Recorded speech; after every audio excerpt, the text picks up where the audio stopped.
guys, my name is Ashley Salvatori from mycoachashley.com, and today I'm going to talk to you about how to track macros when following a ketogenic diet.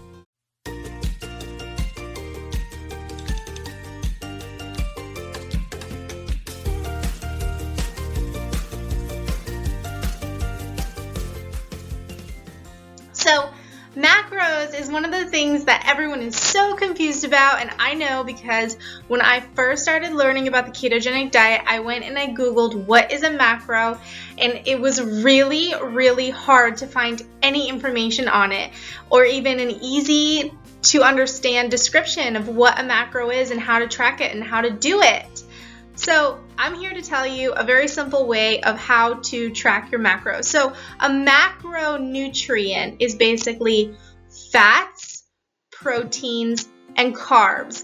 And you want a specific percentage of your total calories of your day coming from each. So typically we have 70 to 75% fat in the ketogenic diet, all the way up to 80% depending on what type of macro plan you are following. I personally haven't gone that high because it's really hard to eat that much fat, but I do know some people that do that. So it's really up to you and your own goals. However, I found a really easy way to track it. So some people think they have to track it pen and paper and keep track of it that way, and that is really hard and almost impossible, and can definitely be scary for someone just getting started because it's difficult. So what you want to do is you want to get an app, a free app. So I have an iPhone, so I use the Carb Manager app. This is the one I really like.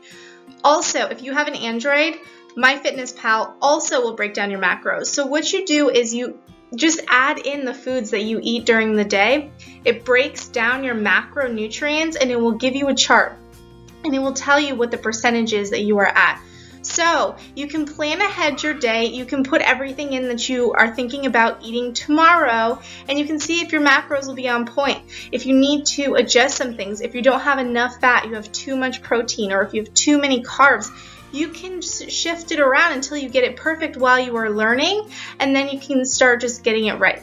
I'm at the point where I no longer really need to even put anything into the app because I just know as I'm making my foods. Every meal I'm making is pretty much a perfect balance of my macros just by eyeballing because I've been doing it for so long. So as you get going on this, don't think that you're going to be a slave to these apps. You definitely won't. It will become a lifestyle, and it will really become easy as you get going and as you find the foods that you really like to eat.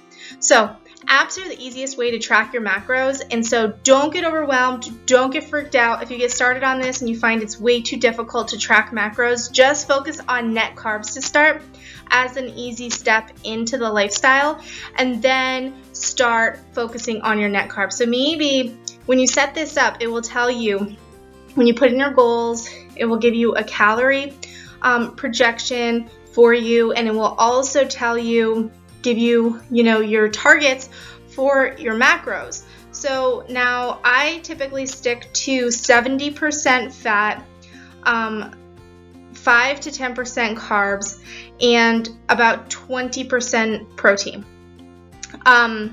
If I have less carbs, the rest of it is in fat. So it would be 75% fat if it's 5% carbs and then 20% protein. I usually stick to 20% protein. So that's just my own personal how I follow the ketogenic diet and what I usually stick to. But like I said, at this point, after doing it for so long, I don't really have to put it in here, but it is always a good idea to kind of check yourself and check your eyeball by every once in a while. If you stop using the app, come back to the app to make sure that you're doing everything the right way. So thanks guys, I hope you enjoyed this video. I post a ton of tips and tricks following the ketogenic diet, low carb, high fat diet right here on my channel. Be sure to hit that subscribe button, and thanks so much for watching this one. Take care.